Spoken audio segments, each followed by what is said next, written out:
Guys मैं रुखसार जी मोहम्मद वकास मोहम्मद असलम मैं रहमतुल्लाह। आप देख रहे हैं world reel reaction YouTube channel. अगर आपको हमारी वीडियोस अच्छी लग रही हो चैनल को सब्सक्राइब लाइक शेयर जरूर कर दें। तो चलते हैं वीडियो की। वीडियो का टाइटल है what Kashmiris think after abrogation of 370। तो आलोक साहब की वीडियो देखते हैं, पहले वीडियो फिर देते हैं इस पर एक्शन। नमस्कार दोस्तों, डीडी रेड के एक और रिएक्शन वीडियो में आप सभी का स्वागत है। मैं हूं आलोक। तो आज जो वीडियो लेकर आया हूं वो याना मीर का है, हमारी कश्मीर की जर्नलिस्ट हैं। उन्होंने बात की है कई लोगों से आर्टिकल 370 जम्मू कश्मीर में हटने के बाद, क्योंकि 5 अगस्त 2019 का वो दिन था जिस दिन भारत की सरकार ने फैसला किया कि जो टेम्पररी आर्टिकल है जम्मू कश्मीर में 370 का, उसे हटा दिया जाए। तो ये ऐतिहासिक फैसला था और उसके बाद बहुत कुछ बदला है जम्मू कश्मीर में। 4 साल पूरे हो चुके हैं। तो आइए देखते हैं कि भाई जम्मू कश्मीर के लोग, कश्मीरी क्या कहते हैं आफ्टर 370 के हटने के 4 साल पूरे होने के बाद। अस्सलाम वालेकुम। नाम? जावेद बे। तो आप हमारे दर्शकों को बताएंगे आप कहाँ से हो? मैं जम्मू कश्मीर के जिला बडगाम से, बीरवा से, जहाँ आचार्य अभिनव गुप्त रहते हैं। अच्छा, आज आप यहाँ पर घूमने आए हैं? यस, अपने दोस्तों के साथ। ये बताइए कि आर्टिकल 370 की एनिवर्सरी आ रही है, उसकी एब्रोगेशन की एनिवर्सरी 1-2 दिन में, तो आपको कैसा लग रहा है? 4 साल हो गए इसको एब्रोगेट हुए, क्या आप खुश हो एज अ कश्मीरी? देखिए, पब्लिक खुश है, मैं एज एन इंडिविजुअल कोई माने नहीं रखता हूँ। आप एज एन इंडिविजुअल, समाज में कोई नहीं है। एज अ समाज प्रोग्रेसिव बन रहा है, इवॉल्व हो रहा है, लोग खुश है। यहाँ हिस्टोरिकल डिसीजंस लिए गए लोगों के हित में। हर कोई आर्टिकल लोगों के हित में है हमारे कॉन्स्टिट्यूशन। पहले वो खुश नहीं था। ये एक फसाड बनाया हुआ था जो यहाँ की रीजनल कुछ पार्टीज है और कुछ फेल्ड पॉलिटिशियन, उन्होंने एक फसाड बना के रखा था। उस फसाड का पर्दाफाश कर दिया सेंट्रल गवर्नमेंट ने 2019 में। जब से वो पर्दाफाश हुआ है, हकीकत लोगों के सामने आ गई। हकीकत यह है कि कश्मीर में अमन है। मेरे 3-4 साल से बच्चे नहीं मारे गए, पैलेट का शिकार नहीं हुए। ऑल टाइम लो मिलिटेंसी है आज की डेट में। लॉ एंड ऑर्डर सबसे ज्यादा इंप्रूव हुआ, वुमेन एम्पावरमेंट हुई। जो कम्युनिटीज डिसग्रंटल्ड थी उनको दबा के रखा गया था, वो एम्पावर होकर आ गई। हिस्टोरिकल डिसीजंस लिए गए। अभी मुहर्रम था, 34 साल से एक होली प्रोसेशन को उन लोगों ने बंद करके रखा। इस बार मोदी साहब ने स्टार्ट किया और विद 0% कोई भी इंसिडेंट नहीं हुआ। आप शिया हो? क्या फर्क पड़ता है? मैं एक इंसान हूँ, जम्मू कश्मीर का हूँ, और एक हिंदुस्तानी हूँ, कोई फर्क नहीं पड़ता। आप और मैं, हम एक साथ थे उस प्रोसेशन में। मेरे सिख भाई वहां पे सर्व कर रहे थे, मेरे हिंदू भाई जूस पानी उन मोर्नर्स को दे रहे थे। दिस इज नया कश्मीर, यही तो नया हिंदुस्तान है, and we are all very happy. Thank you so much. नाम बताइए प्लीज। आप कहाँ से आए हैं? मैं बारामूला से, बेसिकली अभी श्रीनगर में रह रहा हूँ। अच्छा, आप जरा बता सकते हैं कि 370 के हटने के बाद क्या क्या चेंजेस हुए? क्या आप खुश हैं? नहीं, इंडीड, मैं अभी भी बात करता हूँ after the abrogation of article 370।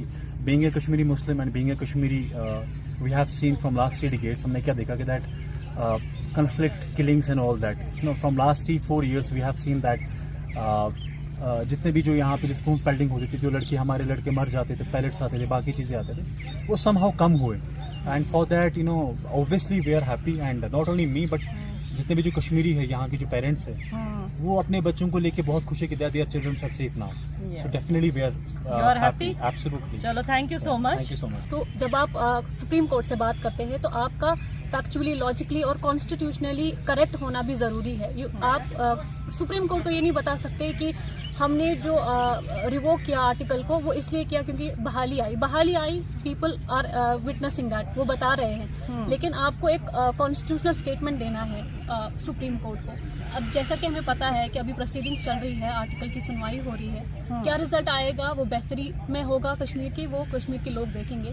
But 4 सालों से हमने एक डिफरेंट सिनेरियो देखा है। एज अ स्टूडेंट मुझे हमेशा ये डर रहता था कि मैं कोचिंग में इन्वेस्ट करूं या नहीं करूं, क्योंकि कोचिंग सेंटर कब बंद हो जाएगा मुझे नहीं पता था, और मुझे 1-1.5 लाख रुपए उसमें इन्वेस्ट करनी पड़ती थी, और सब बच्चों का यही हाल है। सो एज अ स्टूडेंट मैंने एक डिफरेंट सिनेरियो देखा है। तो आप खुश हो? या तो आज तो देखा आपने दोस्तों कि ये एक स्टूडेंट है और अपने नजरिए से ये कह रही है कि ये आर्टिकल 370 के हटने से खुश है, और उन्होंने अच्छा खासा एक्सप्लेनेशन भी दिया। और कुछ कहना चाहते one more important thing that we are living in a democratic country and not in a banana republic. So political setup in any state और in any country is most important, क्योंकि हम एक बहुत ही लार्जेस्ट डेमोक्रेसी को practice करते हैं, तो हमारा पॉलिटिकल सेटअप जो है वो भी एक मसला है। बिल्कुल, तो आप कह रही हैं यहाँ इलेक्शंस होनी चाहिए, मैं ये कह रही हूँ, आई एम सेइंग दैट बहाली आई है आर्टिकल 370 के बाद, but that does not mean people are not looking for a political setup, they are looking for a political setup. तो दे आर वाचिंग कि हम जिनको वो फॉलो करते हैं, आप अगर किसी भी पॉलिटिकल पार्टी को बोलेंगे ये ऐसे वैसे है, बट अगर वो हम डीप रूटेडली देखेंगे, वही पॉलिटिकल पार्टीज डीप रूट्स में हैं अभी भी, तो people are looking at them कि वो एज अ लीडर्स उनके सामने कैसे आएंगे। तो आप चाहती हैं कि पॉलिटिक्स में रिफॉर्म हो, और there should be reforms and there should be new leadership, उनमें इमर्ज होना और उनको एक्सेप्टेंस, और ये जो कांस्टेंट फेसेस हम कई सालों से देख रहे थे, उनमें एक चेंज आना, अब हमें नए लोगों को देखना है। बिल्कुल, थैंक यू सो मच। अच्छा, तो अब हम तो बेसिकली देखिए, मेरा भी यही मानना है कि जम्मू कश्मीर में जल्द से जल्द जो है वो सरकार की बहाली हो, इलेक्शंस कराए जाएं और जल्दी हो, और ये हो जाएगा, बहुत जल्दी होगा, यकीन मानिए। बहुत टाइम तक ऐसा नहीं चलेगा कि गवर्नर रूल चलेगा और ऐसा है और वैसा नहीं, बिल्कुल नहीं है। ये धीरे धीरे हम नॉर्मलिटी की तरफ बढ़ रहे हैं कि भाई जल्दी वहां पर चुनाव करा दिए जाएंगे, और होंगे, बहुत जल्द होंगे चुनाव। दूसरी बात, जो ये लीडरशिप की बात कह रही है ना, ये बहुत इंपॉर्टेंट बात है, बहुत ज्यादा इंपॉर्टेंट बात है। ये ऐसा इसलिए है क्योंकि हमने अब तक, अगर जम्मू कश्मीर का हमारे पास नाम आता था, तो हमें या तो मुफ्ती खानदान सुनाई देता था, या अब्दुल्ला खानदान सुनाई देता था, और एकाध इधर उधर से सुनाई देते थे। सालों साल, फॉर द डिकेड्स, इन्होंने राज किया, और इनके राज में क्या हुआ? कॉन्फ्लिक्ट्स बढ़े, टेररिज्म बढ़ा, पैसे जो सही लोगों तक पहुंचने चाहिए वो नहीं पहुंचे, डेवलपमेंट के काम उस हिसाब से नहीं हुए जो होने चाहिए थे। लेकिन अब जो पिछले 4 साल में जिस बहाली की बात कर रही हैं, या जिस ये चेंज की बात कर रही हैं, जिस बदलाव की बात कर रही हैं, वो बदलाव जम्मू कश्मीर में विजिबल हुआ है। स्मार्ट सिटीज बने हैं, रोजगार के लिए कोशिशें की जा सकती हैं। हाँ, रोजगार की प्रॉब्लम वहां पे सबसे बड़ी है। दूसरी ड्रग्स की प्रॉब्लम है। मुझे लग रहा है बहुत सारा काम ये लोग भी कर रहे हैं, ड्रग्स के खिलाफ कर रहे हैं, रोजगार के लिए कर रहे हैं। आज देखिए कि स्मार्ट सिटी बन रही है, तो मैं ऐसे दर्जनों व्लॉगर्स को जानता हूं जिन्होंने अभी हाल ही में जम्मू कश्मीर से व्लॉगिंग की शुरुआत की है। तो ये भी रोजगार का एक जरिया है। वो अपने कश्मीर को दिखा रहे हैं, अपनी खूबसूरत वादियों को दिखा रहे हैं, अपनी बातें लोगों तक पहुंचा रहे हैं, लोग उन्हें देख रहे हैं। चलिए, अभी शुरुआत हुई है, आगे आने वाले 2-3 सालों में ये और ज्यादा मजबूत होगी, चीज और ज्यादा बढ़ेगी। तो यकीन मानिए, जो लोग वहां पे काम कर रहे हैं, भारत की आबादी ही इतनी है कि हम आपके YouTube चैनल्स को सस्टेन कर सकते हैं। तो यकीन मानिए ये होगा, ये बदलाव हुआ है और ये होगा। अब लोगों ने जानना शुरू किया है, अब लोगों ने समझना शुरू किया है। तो दोनों तरफ से, फिजिकली भी और डिजिटली भी। फिजिकली जम्मू कश्मीर में टूरिज्म बढ़ा है, जो टूरिस्ट हैं उनकी संख्या बेतहाशा बढ़ी है। तो ये हो गया मतलब हकीकत में। और जो डिजिटली हो रहा है कि जी व्लॉगिंग बढ़ रही है, मोटो व्लॉग्स बढ़ रहे हैं, यूट्यूब चैनल्स खुल रहे हैं, तो उनको भी देश के दूसरे हिस्सों में देखा जा रहा है। तो ये चीजें बढ़ेंगी, जैसे जैसे लोगों को पता चलेगा वो और ज्यादा आपको सपोर्ट करेंगे, और इससे इनकम बढ़ेगी, रोजगार के मौके नहीं मिलेंगे। 5G आ चुका है, तो बहुत कुछ अभी बदल जाएगा अगले कुछ सालों में। हम जाकर, और वहां पर मुझे कुछ लोग दिख रहे हैं दोस्तों, मैंने सोचा कि हम उनसे भी बात कर लेते हैं। यहाँ पर एक लेडी है,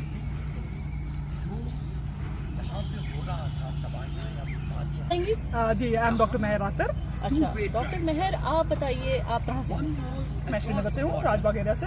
तो एज अ कश्मीरी, आर्टिकल 370 के हटने के बाद अब 4 साल होने को आए हैं, क्या आप खुश हो? Very, can't you see?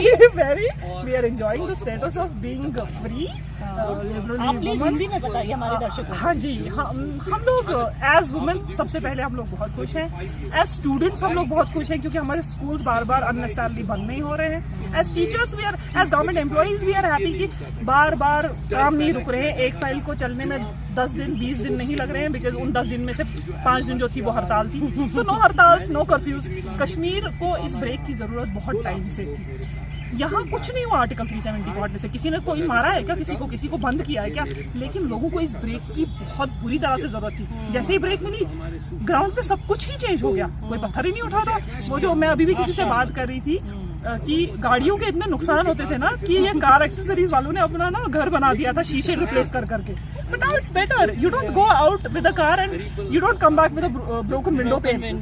No, you don't come with it, because अब पत्थर कोई नहीं मारता। पत्थरों का बिजनेस बहुत अच्छी बात है। We are happy. Thank you so much. तो दोस्तों, अब मैं गार्डन से मार्केट की तरफ आ चुकी हूँ। मैं इस वक्त श्रीनगर के एक मार्केट में हूँ, तो मैंने सोचा कि यहाँ कुछ दुकान वाले हैं, इनसे भी पूछ लेते हैं कि 370 हटने के बाद इनको क्या लगता है, मतलब कैसे फील हो रहा है। अब 4 साल होने को आए 370 हटने के बाद, तो ये क्या सोचते हैं इसके बारे में। आइए हम यहाँ पर किसी से बात करते हैं। अस्सलाम वालेकुम। जनाब, आप अपना नाम बताएंगे? मेरा नाम अयान है। अयान साहब, आप यहाँ पे दुकान चलाते हैं, आप बिजनेसमैन हो। मुझे बताइए, 4 साल होने को आए हैं 370 हटने के बाद, एज अ कश्मीरी आप क्या फील करते हो? आप खुश हो इसके हटने से, या आपको कोई मायूसी है, या आपको लगता है कुछ चेंजेस होने चाहिए? और जब से 370 हट गए तब से बहुत इधर बेरोजगारी हो गई, ड्रग्स हो गए आम, और दूसरी बात तब से कश्मीरी बहुत गरीब हो रहे हैं दिन ब दिन। हाँ। और कश्मीर में बहुत चेंजिंग से पहले जो अच्छे थे लोग, हाँ। अब टेंशन में होते हैं, डिप्रेशन में होते हैं लोग। और दूसरी बात बहुत जुल्म है कश्मीर में। जैसे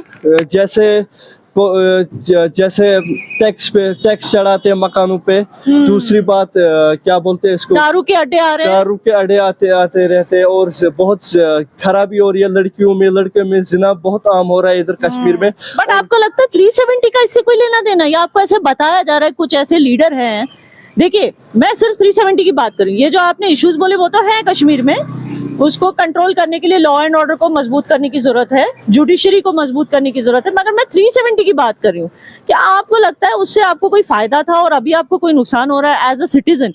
आप पॉलिटिशियन तो हो नहीं। जी बताइए। उससे नुकसान हो रहा है हमारा जी। जो ये 370 की बात कर रहे हो आप, हमको नुकसान हो रहा है, बहुत नुकसान हो रहा है इससे। जैसे?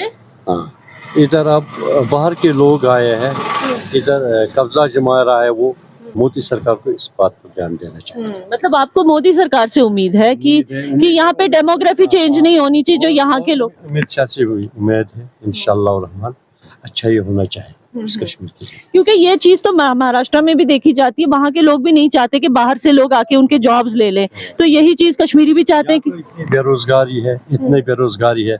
इस मोदी सरकार को एक काम करना था, इसको यहाँ फैक्ट्री खोलना था, बेरोजगारी खत्म करना था। ये सिर्फ स्मार्ट सिटी के पीछे भाग रहा है। उससे हमें क्या फायदा है? उससे हमारे को कुछ फायदा ही नहीं। छोटे छोटे बच्चे ड्रग्स में पढ़ रहा है, बहुत कुछ कर रहा है इधर इधर। इनके बारे में इनको सोचना था। तो आपको लग रहा है कि 370 से कोई मतलब नहीं, लेकिन ये जो मुद्दे हैं पहले ये सॉल्व करें। हाँ, सॉल्व करिए, है ना? तो अच्छा देखिए, 370 से तो इनका कोई लेना देना नहीं है, लेकिन जो ये कह रहे हैं कि ड्रग्स का है, बेरोजगारी का है, ये मुद्दे तो हमारे बिहार में भी हैं, ये मुद्दे हमारे यूपी में भी है, ये मुद्दा यहाँ नोएडा में भी है, ये मुद्दा यहाँ दिल्ली में भी है। तो भाई पूरे देश में जैसा है वैसा ही जम्मू कश्मीर में ये मुद्दे हैं, लॉ एंड ऑर्डर का मुद्दा है। जो सबसे इंपॉर्टेंट पॉइंट इन्होंने कही कि भाई जो दूसरे जगह से लोग आके बस रहे हैं यहाँ पे, अब सवाल ये है कि कौन से लोग आके बस रहे हैं। अगर आप ऐसा कहेंगे कि जी बाहरी कोई आदमी नहीं आएगा यहाँ काम करने या कुछ ऐसा करने, तो वो इसलिए भी हो सकता है कि रोजगार आपके यहाँ अच्छा मिल रहा है, कमाई अच्छी हो रही, तो लोग दूसरी जगहों से आ रहे हैं और वहां के लोग नहीं कर रहे हैं। भाई रखना तो आप लोगों ने ही है ना, काम करवाना जम्मू कश्मीर के लोगों के हाथों में। अब आप इसका जरा उल्टा सोचिए, मैं अगर कहूं कि जो जम्मू कश्मीर के बच्चे बाहर काम कर रहे हैं, जम्मू कश्मीर स्टेट से बाहर, दिल्ली में हैं या बॉम्बे में हैं, कहीं पे और काम कर रहे हैं, और वहां के लोग अगर कहने लगे कि नहीं इनको आपको बाहर निकालना पड़ेगा, या जैसे महाराष्ट्र में कहा जाता है कि जी बिहारियों को बाहर निकालो, यूपी वालों को बाहर निकालो, तो जो मराठी महाराष्ट्र से बाहर काम कर रहे हैं, बाहर रोजगार कर रहे हैं, दिल्ली में काम करते हैं, मैं जानता हूं दिल्ली में काम कर रहे हैं, कई जगहों पे काम कर रहे हैं, तो क्या उन्हें भी हटाया जाए? तो मुझे लगता है कि ये सॉल्यूशन नहीं है। देखिए, अगर कोई काम करने आपके यहाँ आ रहा है, जॉब्स लेने आपके यहाँ आ रहा है, तो भाई जॉब्स देने वाले भी आप हैं, काम कराने वाले भी आप हैं। जो सरकारी वैकेंसीज आ रही हैं उनमें तो बहुत डोमिसाइल देखा जाता है कि आप कहाँ के रहने वाले हैं, नहीं रहने वाले हैं, वो सब कुछ होता है उसमें। आप कश्मीरी हैं, नॉन कश्मीरी हैं, कोटा सिस्टम होता है। तो ये कह देना कि जी नहीं मेरे यहाँ बाहर के लोगों को हटा दो लेकिन हमारे यहाँ के बच्चे दूसरी जगह जाके काम करेंगे, तो हमें ये वाइस वर्सा देखना पड़ेगा। मतलब ये इंसानियत वाली बात है कि अगर कोई ठेले वाला आपके यहाँ के गोलगप्पे बेच रहा है मान लीजिए, तो वो कब्जा तो नहीं कर रहा है ना। या आपके यहाँ का बंदा कोई आके यहाँ पे मीडिया में काम कर रहा है दिल्ली में और हम कहें कि नहीं जी यहाँ तो वो हक मार रहा है, ये भी नहीं कहा जा सकता। सबको इस देश में बराबर का हक है। हाँ, ये चीज जरूर देखी जानी चाहिए कि जो लोकल हैं, जो स्टेट की नौकरियां होती हैं उनमें लोकल लोग ही रहें, उनमें जो प्रायोरिटी हो वो लोकल लोगों को दिया है। मुझे अभी भी याद है कि अभी कुछ दिनों पहले कोई रोजगार मेला टाइप का लगा था, अभी श्रीनगर में लगा था शायद, वहां पे 3-3.5 हजार वैकेंसीज थी और वहां पे सारे मुझे जो लोग दिखे वहां पे जम्मू कश्मीर के बच्चे बच्चियां ही दिखे थे। वहां पे कौन बाहर का लोग आ रहा है, इक्का दुक्का होंगे जो बाहर से लोग आए होंगे। 99% मुझे वहां पे जम्मू कश्मीर के बच्चे दिखे थे रोजगार मेले में।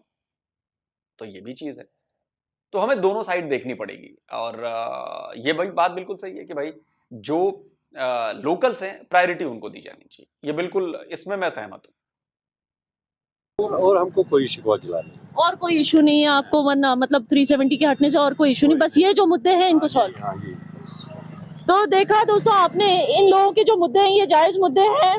मैं भी यकीन रखती हूँ कि ये मुद्दे जो हैं इनको सॉल्व होने चाहिए, लेकिन अनफॉर्चुनेटली यहाँ के लोगों को ये अवेयरनेस नहीं है कि इनका 370 से कोई लेना देना नहीं है।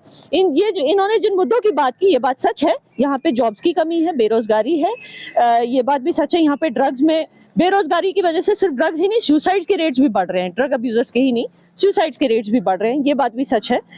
ये बात भी सच है कि जो कॉन्ट्रैक्टर्स हैं उनको बाहर से लाए जा रहे हैं। जिन डेवलपमेंट प्रोजेक्ट्स यहाँ चल रहे हैं, कॉन्ट्रैक्टर्स उनके लिए बाहर से लाए जा रहे हैं। तो यहाँ के लोगों की बेरोजगारी को जो है अभी तक उस पर ध्यान नहीं दिया जा रहा।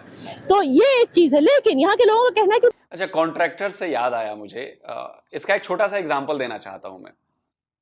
अभी गांव पे मैं लकड़ी का काम करा रहा हूं। अपने गांव, जो मेरा गांव का घर है, उसमें वार्डरोब बनवाना, किचन बनवाना, मॉड्यूलर किचन बनवाना, ये सारी चीजें मैंने बड़ी कोशिश की कि मुझे मेरे ही जिले में, मेरे इलाके से वैसे काम करने वाले, वुडन वर्क करने वाले लोग मिल जाएं जो सफाई से जो मैं चाहता हूं वैसा काम कर दें। यकीन मानिए मुझे नहीं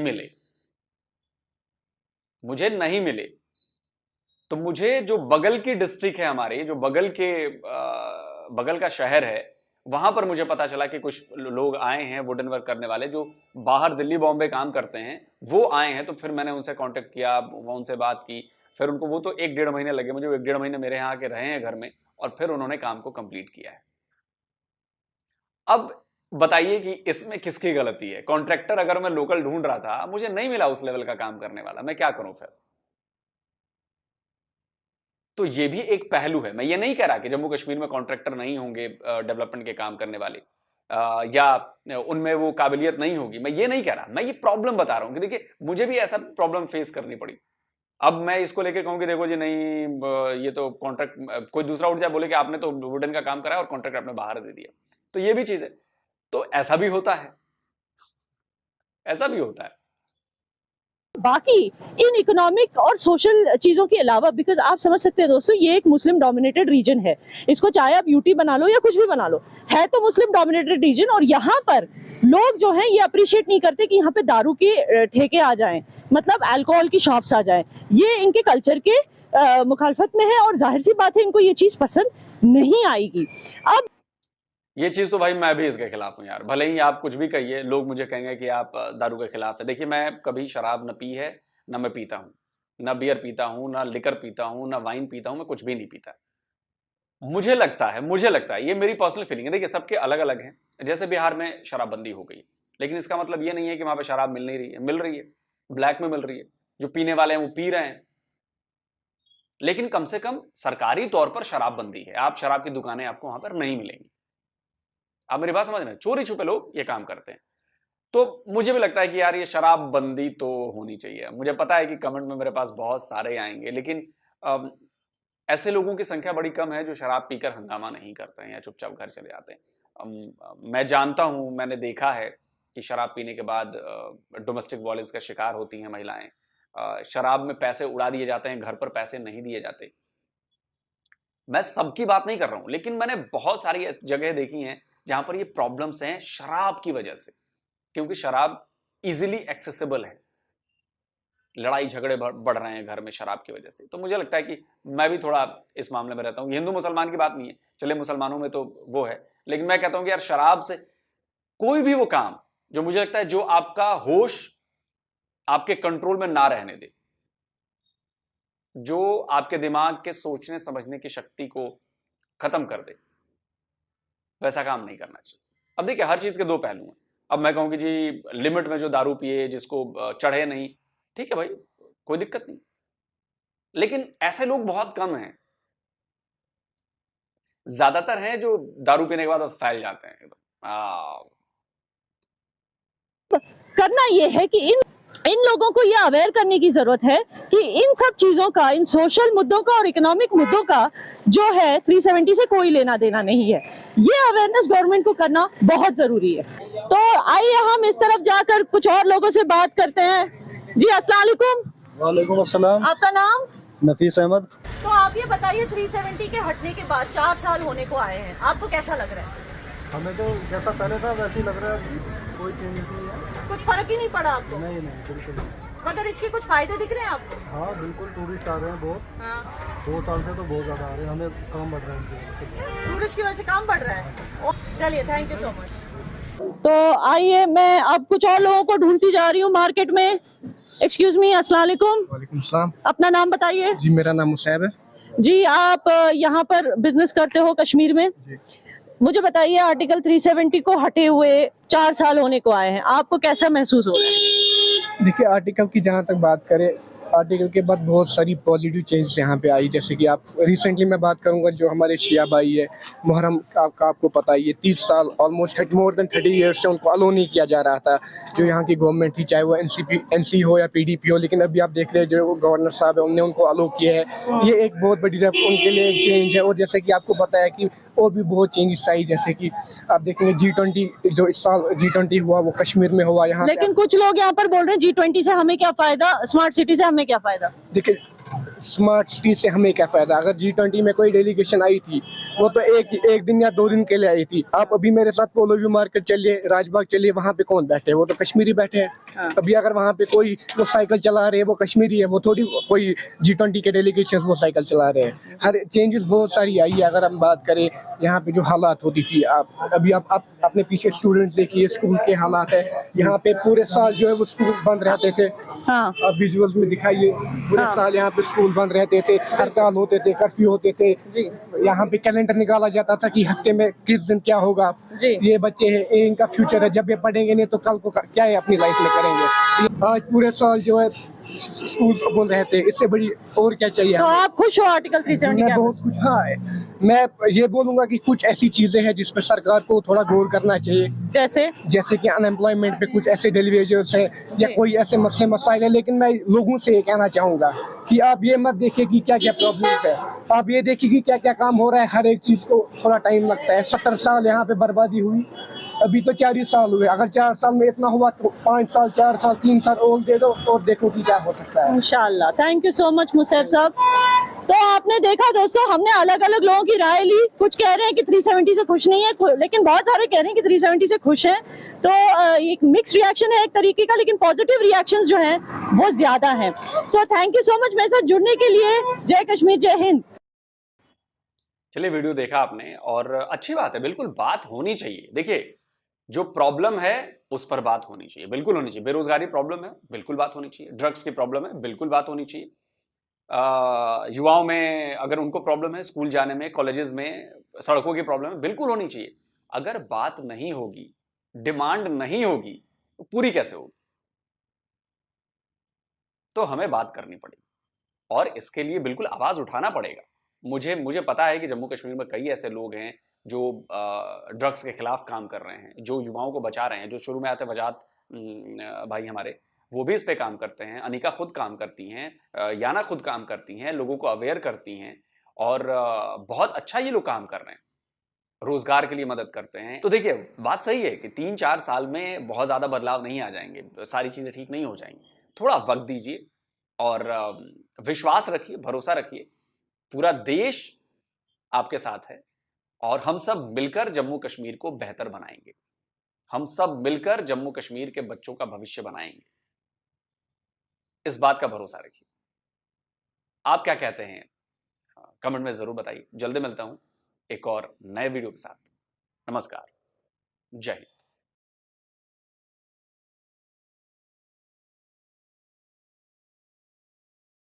तो जी वीडियो ही ख़त्म। ये याना मीर थी, आई थिंक पहले किसी और एरिया में थी, तो उधर के आवाम से ले रहे थे क्योंकि 4 साल हो गए हैं एब्रोगेट हुए, 370 को हटाए।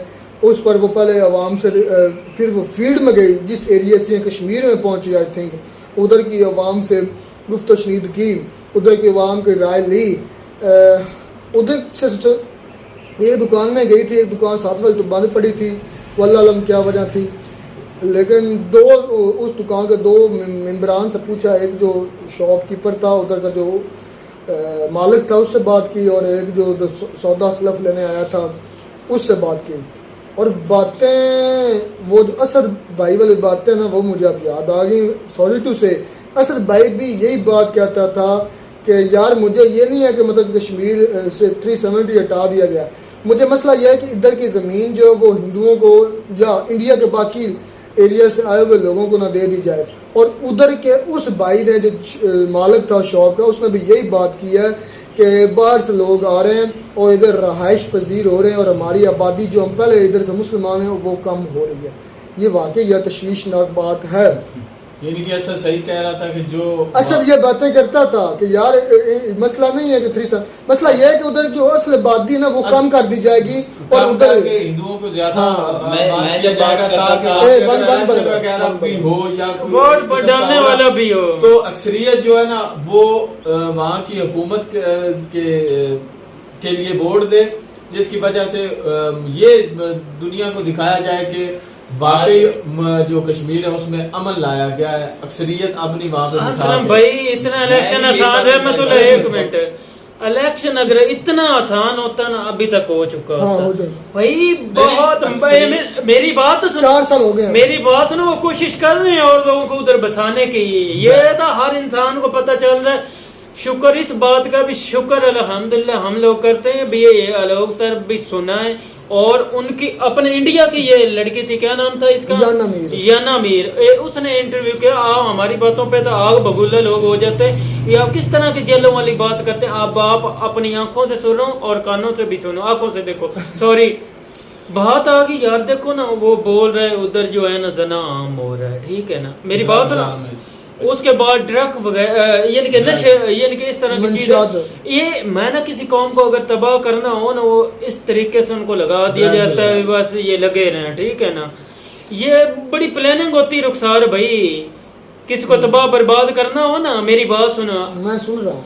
मेरी के किसी भी नौजवान पीढ़ी को खत्म करने के लिए उसे ड्रग्स पे लगा देना, कोई भी नशे पे नहीं, कोई भी नशे पे लगा दें तो आपको जरूरत नहीं उनको शूट करने की, वो खुद इस काम में खत्म हो जाएगा। अच्छा आज बेवकास मेरी बातें जो मैं करता था सच होती नज़र आ रही हैं कि नहीं। मैं बात करता था कि जो 5G वहाँ पर लॉन्च हुई इसका एक फ़ायदा हिंदुओं को होगा, आप मजाक बना देते थे। फिर मैं बताता हूँ जो वहाँ पर जो सड़कें बनी हैं, बेहतरीन सड़कें बनी हैं, मैं कहता था वहाँ की जो हुकूमत है, इंडियन हुकूमत गवर्नमेंट, उनको उसको ज़्यादा फ़ायदा होगा और हिंदुओं को होगा। आप फिर भी हंसते रहते। अब उस भाई ने सब बातें खोल यार पहले 3 वाले तो आप भूल गए। पहले 3-4 लोगों ने इंटरव्यू दिया, उन्होंने कहा वो पढ़े लिखे, तो उन्होंने कहा भाई हमें उधर फुल सपोर्ट है, हमें उधर सहूलियात मिल रही हैं, उधर हम खुश हैं, उधर हम हैप्पी हैं। मेरी बात सुन ले, आप बहुत गौर कर दिया। एक आदमी की बात आपने पकड़ ली है, वो भी उसमें से एक नहीं दो थे, दो वो में खड़े होकर नहीं, वो अलहदा से वो कहीं घूमने फिरने गए थे। जब वो कश्मीर में गई हैं तो आम शॉप वालों से उन्होंने इंटरव्यू लिया, तो उन्होंने जो बातें वहाँ पे हो रही हैं उस वक्त की, उस हालात, वही वो भी दो इस तरह लगा ला। हम तो यकीन करेंगे जब वो जम्मू कश्मीर में गई है, वहाँ के लोगों से इंटरव्यू इंटरव्यू लिया है, हम तो उन लोगों की बातों पे गौर करेंगे। बकाया बात आप ये सुने, वो पैलेट गन का हम लोग बात पहले कर देते थे ना, यकीन करो भी मानते ही नहीं थे, कहते ऐसा हो ही नहीं सकता। अब खुद ही मान रहे ना, वो कश्मीरी मान रहे पैलेट गन का इतना यूज होता था भी, यानी कि बिनाई तक खत्म हो जाती थी। लेकिन स्कूलों में जाने की बड़ी प्रॉब्लम होती, स्कूल बंद होते थे। वो कह रहे हैं अब स्कूल बंद नहीं होते, अब हमारे स्कूल ओपन है, कोई मसला नहीं है, अब कोई दंगा फसाद नहीं होता, अब हमारे बच्चे पढ़ भी रहे हैं, अब नई जो पीढ़ी हमारी आ रही है उसको नई तालीम दी जा रही है, स्कूल कॉलेजेस बनाए जा रहे हैं, रोड्स बनाए जा रहे हैं, ये बातें तो आप भूल रहे हैं। अच्छा यार, किस वजह से हुआ, क्यों कर रहे हैं और क्यों किया था? महमूदा मुफ्ती कहाँ है? वो जम्मू कश्मीर, महबूबा, सॉरी महबूबा, अच्छा मलिक यासीन कहाँ है? वो क्या दूसरे बुजुर्ग नाम यार मुझे नहीं आ रहा। नहीं सैयद अली गिलानी, सैयद अली गिलानी। यार यकीन करे, मैंने देखा जब उनकी डेथ हुई ना रुखसार भाई, मैंने इन आंखों से वो वीडियो देखी है।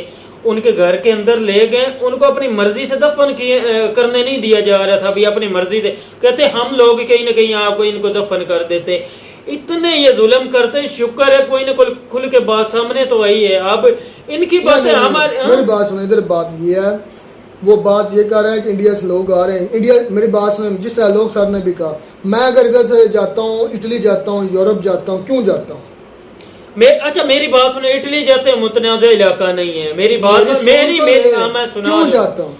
काम करने के लिए जाते हैं, उधर रोजगार मिल जाता है जी। अच्छा ऐसी बात ना, अगर इंडिया से लोग कश्मीर में आ रहे हैं तो उसका मतलब है कि उधर रोजगार है। मेरी बात, अच्छा क्या कह रहे हैं, मेरी बात वो है नहीं है, 3 लोगों को मिल जाता है, बहुत खराब है। वो बेरोजगारी बोल रहे, इनको मिल जाता है। बेरोजगारी नहीं बोली, लॉ एंड भाई रुखसार भाई, आप माने या ना माने, मेरी बात सुने, बैक करके वीडियो देख लेना, उसने मानी है। अभी इधर जो है ना, 3-4 चीजों का नाम लिया है, बेरोजगारी का लिया है, जना का लिया है, बहुत आम हो रहा है ये चीजें जो का नाम लिया है, लॉ एंड ऑर्डर, लॉ जो सुनाए भी सुनाए आप। आज मुझे बोलने का का मतलब की बात आ गई। आज रहमतुल्लाह का फुल फुल की नहीं है, लोग सर है जो उसकी वो खुद आगे वीडियो के सामने लाचार हो गया, सब कुछ खुद मान रहा है। अब ये पाकिस्तान की कश्मीर में, आज़ाद कश्मीर में कुछ होता था या बेरोजगारी का मसला होता था, तो ये कहता था कि आपने कश्मीर लिया था, इसको आपने ये प्रॉमिस किया था, ये किया था। आज अपनी कश्मीर की बात आई, अपना तो खैर नहीं है जो कब्जा किया, उसकी बात आई तो कह रहे हैं कि इंडिया में भी ऐसा, वो 2-3 शहरों का नाम बताया, वहाँ पर भी बेरोजगारी है। और फिर कहते हैं कि इंडिया ऊपर इतना चला गया, इंडिया में कोई गुर्बत नहीं है, कहीं भी नहीं है, 5वीं इकॉनमी। सुपर पावर कौन है?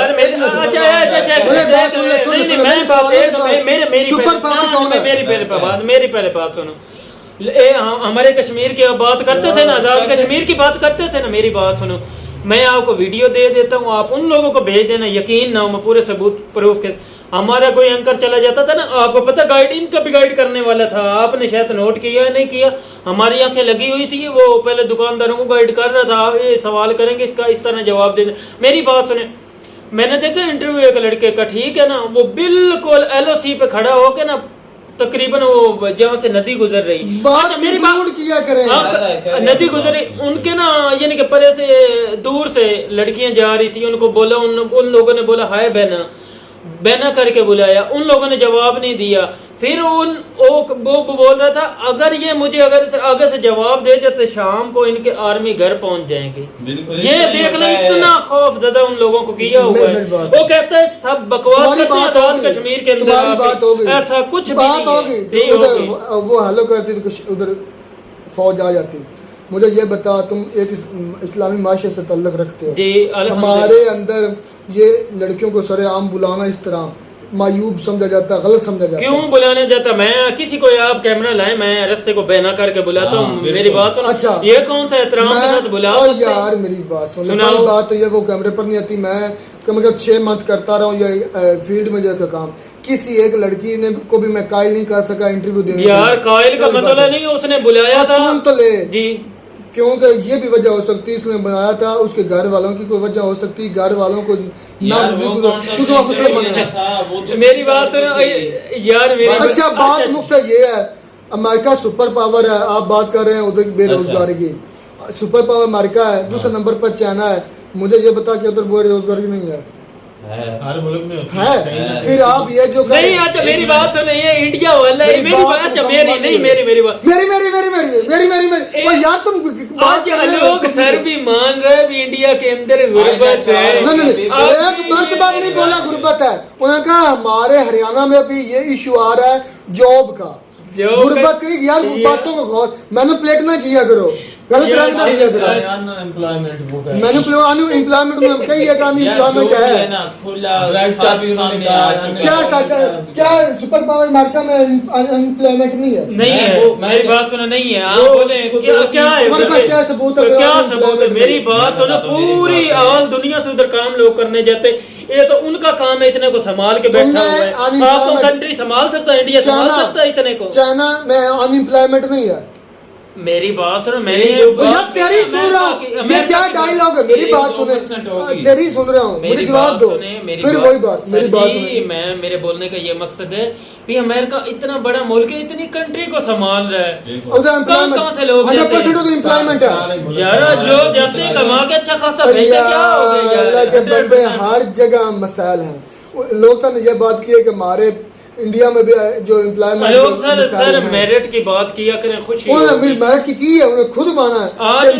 उन्होंने गुर्बत बात नहीं की, नहीं उनके गुर्बत की बात नहीं की उन्होंने अनएम्प्लॉयमेंट की बात की। आज उनके चेहरे की जो खुशी थी ना, वो कहीं नजर नहीं आ रही। सर का चेहरा थोड़ा सा मत। चलिए मिलते हैं नई वीडियो में, तब तक दीजिए इजाजत, अल्लाह।